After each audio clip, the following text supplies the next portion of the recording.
رضا خان صاحب کی ملفوظات ہے یہ، اس کے حوالے سے میں آپ کو ایک مثال دے کر کے آگے بڑھتا ہوں۔ جلد نمبر 1 اور صفحہ نمبر 119 کے اندر آپ دیکھیں کہ کس طرح کا یہ عقیدہ امت کے اندر پھیلایا جا رہا ہے۔ صفحہ نمبر جلد حصہ اول ہے یہ، اور صفحہ نمبر 119 ہے۔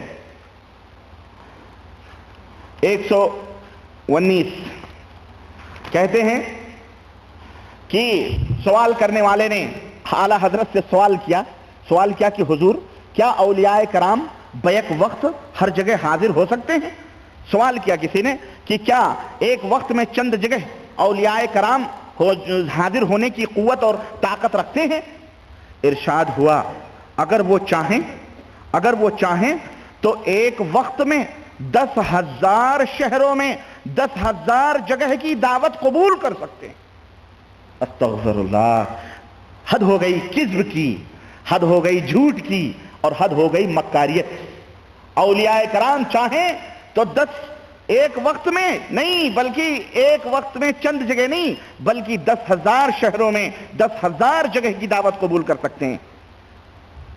کہتے ہیں کہ حضور اس سے یہ خیال ہوتا ہے کہ عالم مثال سے اجسام مثالیہ اولیاء کے تابع ہو جاتے ہیں، اس لیے ایک وقت میں متعدد جگہ ایک ہی صاحب نظر آتے ہیں، یعنی عالم مثال سے اجسام مثالیہ اولیاء کے تابع ہو جائے، یعنی جو عالم مثال میں جو جسم ہے وہ جسم اولیاء کرام کے تابع ہو جاتے ہیں۔ اب وہ بنا کے جہاں چاہیں اس کو 10 جگہ 10 ہزار جگہوں میں وہ ایک ہی شخص بیک وقت 10,000 جگہوں میں نظر آتا ہے۔ اور اس سلسلے میں یہاں تو واقعہ موجود ہی ہے، میں اپنے بریلوی حضرات کا ایک عجیب و غریب واقعہ سناؤں۔ جب ہم اس زمانے جاہلیت میں تھے تو یہ واقعہ بڑے شان سے بیان کیا کرتے تھے کہ حضرت غوث پاک کی خدمت میں ان کا ایک مرید حاضر ہوا، کہنے لگا حضور ہمارے گھر کی دعوت قبول فرمائیں۔ اعلیٰ حضرت غوث پاک نے فرمایا ٹھیک ہے، میں دوپہر کی دعوت تھی، دوپہر کی دعوت میں ہم حاضر ہو جائیں گے۔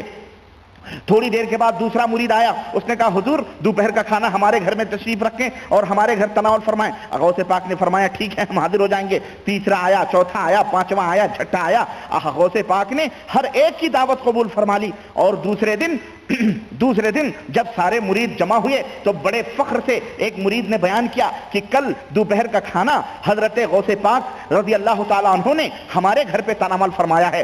دوسرے مرید نے کہا نہیں اسی ٹائم تو ہمارے گھر غوث پاک تشریف رکھتے تھے۔ تیسرے نے کہا نہیں تم جھوٹ بولتے ہو، غوث پاک ہمارے گھر تشریف رکھتے تھے۔ چوتھے نے کہا نہیں تم بھی جھوٹ بول رہے ہو، غوث پاک ہمارے گھر دوپہر کے ٹائم حاضر تھے۔ اس طرح مریدوں میں جھگڑا ہوا، 500 مریدوں میں لڑائی ہونا شروع ہوئی۔ کوئی کہتا ہمارے گھر، وہ کہتا نہیں تم جھوٹ لو ہمارے گھر۔ اتنے میں حضرت غوث پاک تشریف لائے، کہنے لگے کس بات پہ جھگڑ رہے ہو؟ کہنے لگے حضور آپ ہمارے گھر تشریف لے گئے تھے۔ کہنے لگے ہاں۔ دوسرے نے کہا حضور آپ ہمارے گھر دوپہر کو تشریف لے گئے تھے۔ کہنے لگے ہاں۔ تیسرے نے کہا حضور آپ ہمارے گھر میں دوپہر کا آپ نے کھانا کھایا۔ کہا ہاں۔ کہنے کہ حضور یہ کیسے ہو سکتا ہے کہ ایک ہی ٹائم میں ایک ہی دن ایک وقت کا کھانا آپ 500 گھر کے اندر کیسے کھا سکتے ہیں؟ کیسے آپ کھا سکتے ہیں؟ حضرت غوث پاک نے اس وقت درخت پر نظر ڈالی اور کہا اس درخت کے اوپر دیکھو، اس درخت کے پتوں کو دیکھو۔ تمام مریدوں نے درخت کے اوپر جب نظر ڈالی تو ڈالی پتے میں حضرت غوث پاک کی شکل و صورت نظر آ رہی تھی۔ حضرت غوث پاک کی شکل و صورت نظر آ رہی تھی۔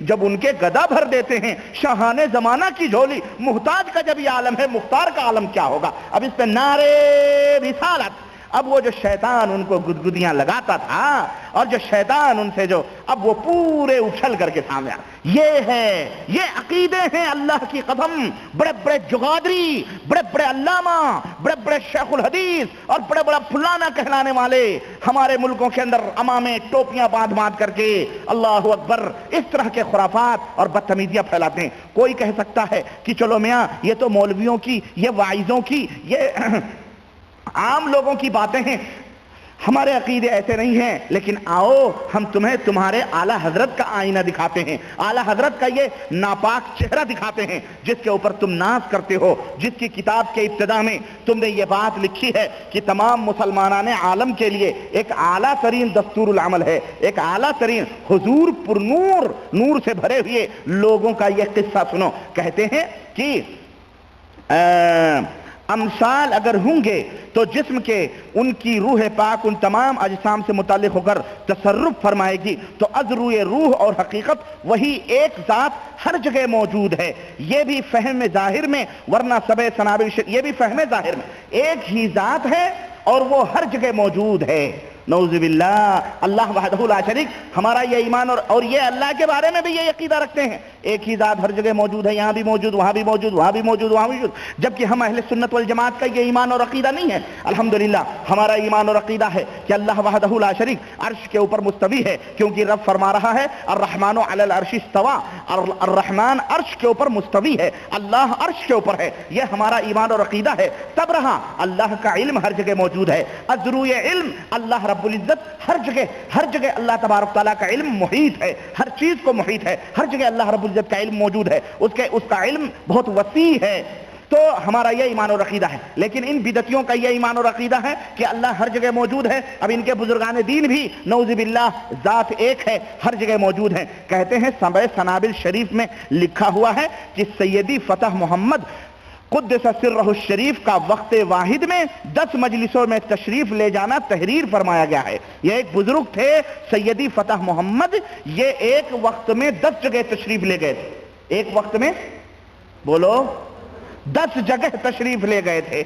انہوں نے تو 10 ہی کی قید لگائی، اوپر تو اعلیٰ حضرت فرماتے ہیں کہ ہزاروں جگہ پر تشریف لے جا سکتے ہیں۔ کہتے ہیں اچھا تشریف کسی نے عرض کیا کہ حضرت نے ایک ہی وقت میں 10 جگہ تشریف لے جانے کا وعدہ فرما لیا ہے، یہ کیسے ہو سکتا ہے کہ آپ ایک ہی وقت میں 10 جگہ تشریف لے جائیں گے، یہ کیسے ہوگا؟ حضرت شیخ سیدی فتح محمد نے فرمایا کرشن کنہیا کافر تھا اور ایک وقت میں کئی 100 جگہ موجود ہو گیا، تو فتح محمد اگر چند جگہ ایک وقت میں ہو جائے تو اس میں تعجب کی کیا بات؟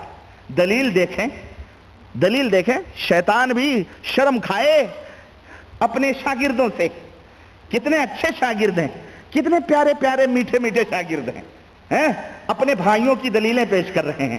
جب کرشن کنہیا کئی 100 جگہ حاضر ہو سکتا ہے، گویا ان بدعقیدوں کا اور دوسروں کو، یہ تو ہمیں کہتے ہیں یہ وہابی بد مذہب لوگ ہیں، یہ بد مذہبی دیکھو، بے غیرتی کی حد ہو گئی، واقعی حد ہو گئی کہ نہیں ہو گئی؟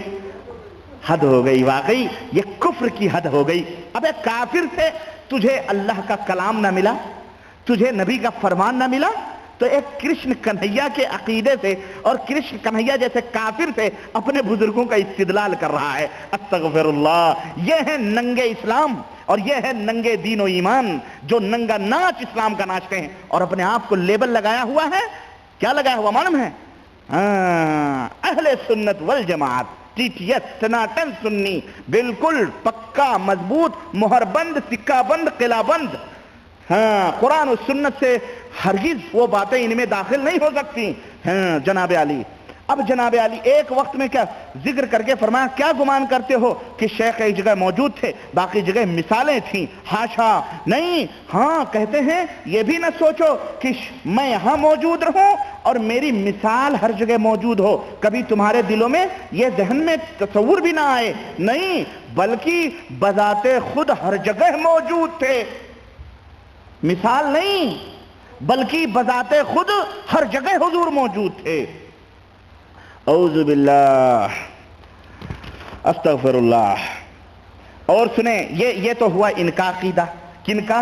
یہ ہمارے میٹھے میٹھے زہریلے بھائیوں کا، یہ بڑی میٹھی زہر ہے بیٹا، میٹھی نہیں بلکہ ان کو تو میں پیدل سمجھتا ہوں، عقل سے